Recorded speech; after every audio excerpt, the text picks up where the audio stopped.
Bosta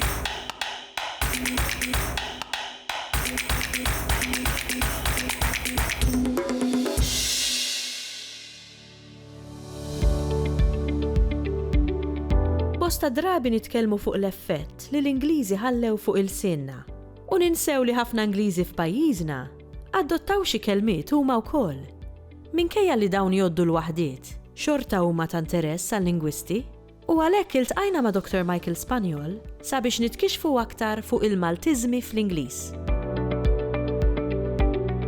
Aħna normalment nitkellmu fuq kliem li mill-Ingliż jidħol fil-Malti. U minn dan għandna ħafna. Tant għandna li ħafna drabi n-nies anzi igergru għax fejna fina kollok kelma mill-Ingliż li tuħu post kelma nattiva. Fejna fina flok tarbija ħafna nies saru jgħidu baby u xek, flok ħarqa pereżempju nisimgħu nepi, flok mara tqila nisimgħu pregnant, ġifieri ikun hemm isu hemm taħlita x'hemm dal-kliem li n-nies kważi qisu igergru jew jilmentaw għax qed jieħu post kliem ieħor li ilu magħna għal snin twal. Ma mbagħad hemm kliem li mill-Ingliż li għandna bżonnu u xek li ma nistgħux ngħaddu mingħajru, jiġifieri il-computer, il-television, il-kamera u xek ħafna kliem ieħor li m'għandniex alternattiva. Issa, ftit nies jafu però li fl-istorja tal-Malti ġara bil-maqlub ukoll, jiġifieri li l-Malti minkejja ċ-ċokon tiegħu ta' ftit kliem lill-Ingliż. Vera ftit qed ngħidu 5, ġifieri tgħoddhom fuq iswa batit waħda. Issa, dan huwa kliem partikolari tgħid li il-Malti kif wasal fuq fhom l-Ingliżi. Bażikament qed nitkellmu fuq il-kuntest ta' żmien il-gwerra, sewwa meta kien hawn kif nafu Malta kienet taħt ir-Renju Unit, kien hawn ħafna Brittaniċi jgħixu f'wostna u xekk.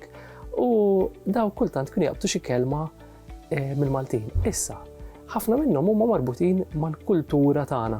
Jiġifieri, pereżempju, waħda minnhom hija l-kelma dajsa.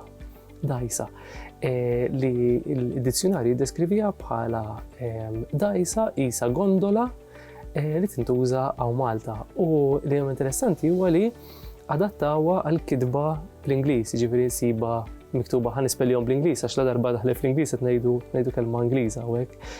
D-G-H-A-I-S-A. Ġifieri aħna nafu li fil-Malti nispelluha D-A-I-S-A. Imma la darba mbagħad daħlet fl-Ingliż huma adottaw tip ta' ortografija, tip ta' spelling tagħhom le għax m'għandhomx lajn, insomma adottaw b'dak il-mod. Issa, u hemm kliem ieħor, ġifieri oħra hija karozzin, pereżempju. Karozzin sew jiddeskrivihomlok bħala daw il-karozzini kuluriti għaddejjin iserbu mit-toroq. Imbagħad mela dawk it-tnejn huma marbutin mal-mezzi ta' trasport. Imbagħad hemm kelma oħra li hija isem ta' ħuta, il-lampuki. Sewa il-lampuki li tistennija forsi għax lampuki Malta huma popolari ħafna u allura dawn l-Ingliżi kienu aktar jiklu mal-Maltin. Imbagħad hemm il-kelma festa, sewa festa, issa festa l-Oxford Dictionary jirrakkonta li in-nota li ħalli hemmhekk hi li mhux biss hija marbuta ma' Malta imma anke ma' pajjiżi oħrajn tal-Mediterran fosthom l-Italja. Jiġifieri fl-Ingliż issa daħlet minn iktar minn sors wieħed. Però hemm numru ta' attestazzjonijiet ta' kitbiet bil-Malti sewa l-festa kif nafu hija għażiża ħafna lilna Maltin u dak il-kunċett ta' festa huwa partikolari ħafna, ġifieri hemm inkluża l-kelma festa.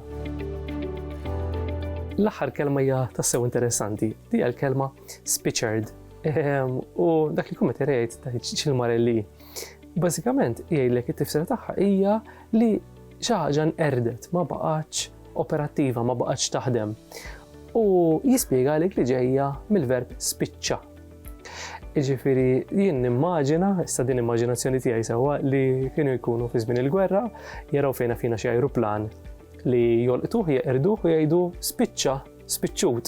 Sewwa u l-Ingliżi spiċċa femmuhom spiċċard. Sewwa u din kelma b'xi mod kelma aħna kieku ngħidu l-abbastardjat u x'hekk nitkelmu ġaħna jien nara interessanti għax aħna ħafna drabi ngħidu ara dik il-kelma ġiet mill-Ingliż u aħna dawwarni għal Maltija, ġifieri pereżempju il-bużnanniet tagħna kemm il-darba meta kienu jiltaqgħu ma' kelma mill-Ingliż, ma kienux jafu l-Ingliż, kienu jagħtuha xejra Maltija, le ġifieri inspection box, issir spaction pereżempju le, jew nies forsi ta' livell edukattiv baxx minflok sandwich jgħidu sandwich pereżempju le, ġifieri Hemm daw il-forum li uħud idaħquna forsi, però dik hija l-lingwa fl-aħħar mill-aħħar qisha l-logħba tat-telefon li ngħidlek kelma, ngħidlek frażi u inti tgħidha ta' warajk u dejjem tinbidel ftit ftit. U qed naraw f'dal-każ li l-verb spiċċa, sewwa tispiċċa, b'xi mod irnexxielu jidħol fid-dizzjonarju tal-Ingliż, fl-Oxford English Dictionary qed ngħidu l-gbirnet, sewwa l-gbirnet tal-Ingliż, imma b'għamla u b'tifsira differenti minn kif nużaw fil-Malti.